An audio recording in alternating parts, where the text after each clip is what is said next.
Hello friends, in this video we are going to learn how to extend Photoshop trial. First of all, open C drive. Then click on Programs file, Adobe and then Adobe Photoshop. Open AMT folder. Drag application file. Most of the friends pronounce Adobe as Adobe, which is incorrect. Open application file with WordPad.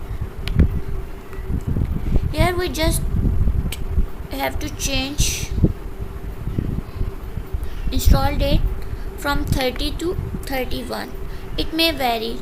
Just change it with the next number. And then same with trial serial number. Change it 90 to 91. And then press Ctrl S to save. Then drag it back.